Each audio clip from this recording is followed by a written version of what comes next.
morning and welcome to Ark and Dove Presbyterian Church in Odenton, Maryland. I'm Brian Boudreau, the clerk of session here at Ark and Dove, and your host in the lobby, the weekly program of the life and ministry of the church. Now, today is the fourth Sunday in Lent, and we will be celebrating the ordination and installation of Amy Goldberg and Katie Nilsson Johnson as elders, and the ordination and installation of Maida Joshi Dubois, Ron Sahai, and Debbie Airy, and Fred Barrow as deacons. So in a little bit, we'll be talking to Katie Nilsson Johnson about fellowship between services. So as you are probably aware, we are back to normal services at 9 o'clock and 10:30. We will also continue to live stream the 10:30 service via Facebook Live and YouTube. There's no need to RSVP anymore. You can just show up, as we've been able to do for several weeks now. But we do ask that you be mindful of those who are not yet vaccinated, especially our young ones, and continuing to wear a mask. So additionally, Sunday school and godly play continue during the 10:30 service. The children's choir as well. It's for ages preschool through middle school, and it continues every Sunday at 9:45 in the Marshall Room. So children will be dismissed in time to go to the 10:30 service with their families. You can email Abby Boudreau or Christina Nelson if you have any questions or would like to sign your child up. Youth group will meet every Sunday, and it's meeting this Sunday evening at the church, and Logos will continue on Tuesdays from 6 to 7 p.m. So, remember to dress for the weather because a lot of activities are outside, and remember to bring a mask. If you are not part of a Lenten small group, it is still not too late to join. So groups are reflecting on Katie Bowler and Jessica Ritchie's good enough 40-ish devotionals for a life of imperfection. So if you're interested in joining, please contact Pastor John if you want to get a copy of the book, and then reach out directly to our moderators for each session. So we have Sundays with Oxa Callahan, Tuesdays with Pastor Tim, Wednesdays and Thursdays with Pastor John, and Fridays with Kim Champagne. And their contact information is in the archive and on the webpage. The flower team is accepting donations for palms and Easter flowers for Holy Week. The suggested donation is $10 to $12. And the donation can be made in many different ways. We've got in-person during service. You can go online and give under flowers, or you can text flowers to 410-983-3481. That is our general EFT line. Just make sure you've got flowers in the text line and the amount that you want to give. Easter lilies will be available to take home on or after Easter service if you'd like. So we also have forms here in the church. And if you have any questions about any of this or would like to help out, please reach out to Paula Greggs. Now, the parent group will be meeting in the Marshall Room on April 3rd, immediately after service. And all parents and caregivers of school-age children and younger are invited to join this fellowship time to connect and to connect with others and to talk about raising children. So childcare will be provided for a small fee. The facilities team will be having a team meeting via Zoom on April 4th at 7 p.m. You can join the facilities team and figure out how you can help. There's no experience or special skills needed. Really, you just need a willingness to help out. So you can email facilities@arkanddove.org for more information and to get the Zoom link. So Pastor Tim, Kathy Debus, and Lenny Gerdner will be co-facilitating the next Healing Through Grief group on Wednesday, April 6th at 7:30 p.m. Again, this is a Zoom meeting. Healing Through Grief is a small group, and it's open to anybody at Ark and Dove, as well as family members and friends and neighbors who have experienced the death of a loved one. And that's either recently or a long time ago, but you need somebody to talk to. So for questions or the Zoom invitation, please contact Pastor Tim or Lenny Gerdner. Now, here's a real treat. On Saturday, April 9th at 4 p.m., you can learn how to make Pysanky decorated eggs to take home. Now, what are those? If you don't know what these are Ukrainian decorated eggs, and this event is brought to you by Greg and Ellen Makar.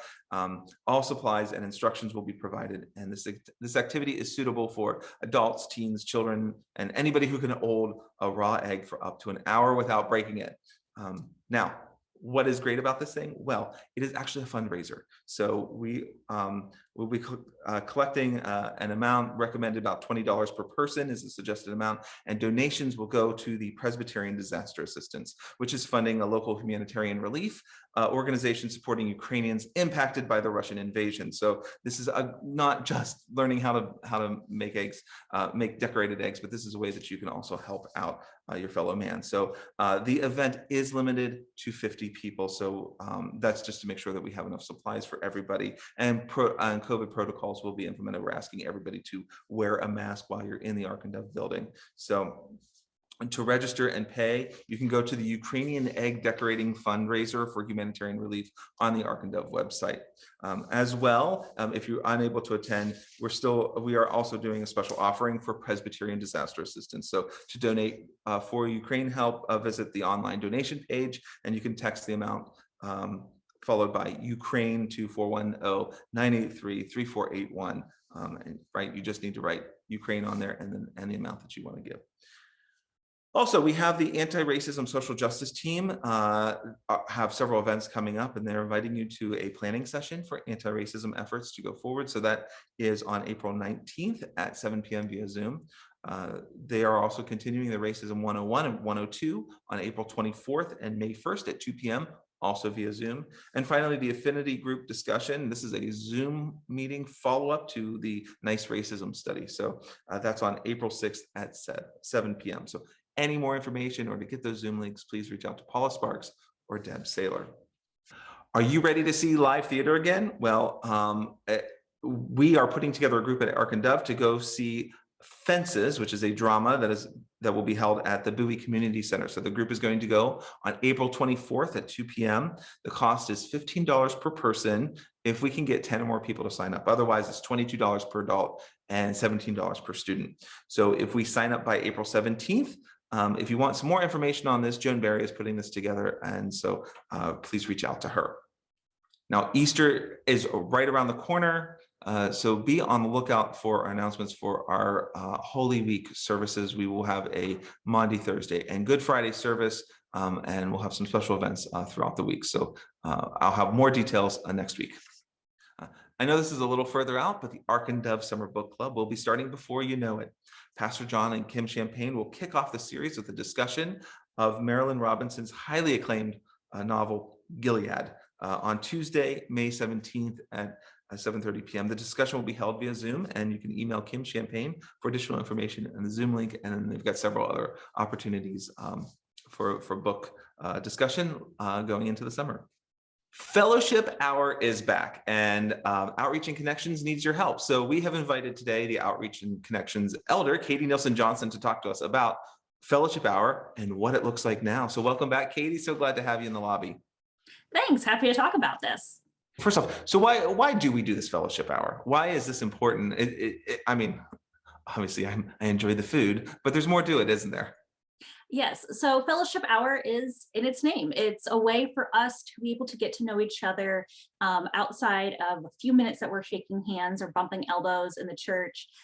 It's a way that our church can connect to each other. Yeah, it is an extension of the service that we were just in, and to continue building the relationships and the bonds that we have here at Ark and Dove. I guess, well, last week we had our going away for Pat Slice, and you did a wonderful job and put together a wonderful spread. And so it proves that we can do fellowship and do fellowship outdoors. But what does fellowship look like now? What's your plan? We are actually going to be trying something a little different as a way. We're going to have our traditional fellowship hour as well, but intermittently, as folks feel comfortable, we are trying to have families sponsor the table as a way for folks to get to know each other and get to know the families as we're all slowly trickling back in, I guess, post-COVID, but not really. We're going to have families sponsor the table. So they'll bring in snacks that are really special to them, their favorites in the household, where they've lived in the past, if there's a cultural snack, ways to get to know each other. And the families don't have a long-term obligation. It can be a one-time thing. It can be once a month. It's whatever folks feel like. Great. So what I'm hearing correctly, so we have an opportunity for every week, a family will sponsor fellowship. And so they will bring in some sort of snack to share with the rest of the congregation. So you'll have, I assume, some sort of sign up for that? Yes. So it'll end up being fairly similar to how it is now. Sherry Hahn has been amazing in getting the fellowship hour to continue even through COVID.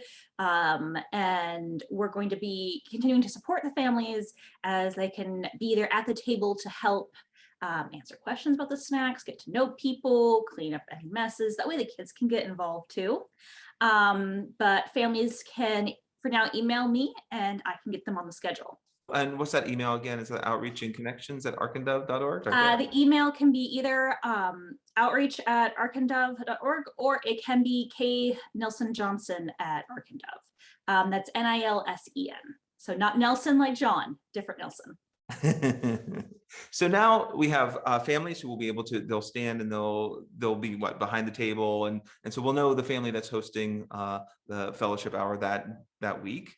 And then will they be in charge of making the coffee as well, and the tea and all that? They can be as involved as they want, because we do make the coffee before church starts, and sometimes it's hard to get to church that early. We are trying to continue the fellowship team as well, because there are going to be weeks where families aren't sponsoring. So the fellowship team can help set up, it can help break down, because people aren't going to know where things are. I didn't know where the kitchen was for my first year at Ark and Dove. So I don't expect people who haven't been involved to know where things are. So as far as the coffee, now families aren't necessarily required to make the coffee, but I did want to ask a little bit. So will the fellowship be after just one service or both services, or how are you envisioning that right now? So we are always reevaluating how we're doing fellowship hour in light of the weather and in light of our guidelines to protect our community against COVID. Currently, what we've been doing is we make sure we at least have coffee for in between. It does take a little bit to brew, so we want to be respectful of the fellowship team's time. We're debating, and we'd love feedback if folks really want coffee beforehand, even though they can't take it into the building, or if they prefer after second service. So when is fellowship hour? Is it in between services, or will it be after the 10:30 service? It is definitely between services. It can be after second service as well. We just don't want the coffee to cook too long and then everybody has burnt coffee, and no one likes that. No. How long does it take to brew coffee? We at least start it before first service, and then it is definitely done before the service is over. To reiterate, and I think this is an important point, that the fellowship hour is between the services. Okay, so that's when you can expect to have Bare minimum. Bare minimum. So any plans of bringing this into the lobby itself, or are we going to do everything outside? For now, while we're requiring masks, we're keeping it outside. We want to be respectful of the fact that the lobby can get very tight. And if you take your mask off to drink or to eat snacks, that is a risk factor. We want to make sure everybody feels safe. That's right. Ark and Dove has always taken the safest route it can take. Right. So this is a great opportunity for families to bring something to share, get to know families a little bit better under that fellowship umbrella. But there's also the fellowship team to guide us along. Exactly.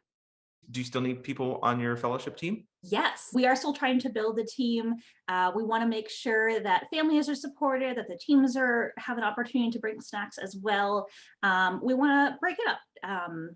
Make sure that we're keeping things fun at church. And so can you talk to me just a little bit about then, are there any limitations on what kind of things that we can bring in to share with other families? So we are trying to be good stewards of God's creation. So not bringing too much food, not having excessively packaged food. We are aiming for healthy-ish. Otherwise, we do have a peanut allergy in the church, and we want to be respectful of folks' allergies and food restrictions. So if we can have like a gluten-free option, if there is something with wheat, that sort of idea, making sure we are an inclusive church, we're a welcoming church, and that we're a church that embraces that we're surrounded by nature.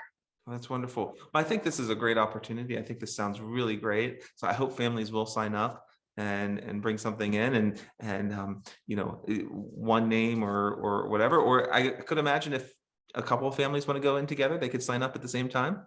Yeah, we don't need a lot of snacks. That is the other thing that we're trying to do, is just not have too much out there. I know in the past we've had basically a smorgasbord of snacks, and I want to make sure we're keeping an eye on food waste as well. I do want to credit Autumn Vernon for this idea, our facilities elder. This is her idea, and her family is kicking it off next week.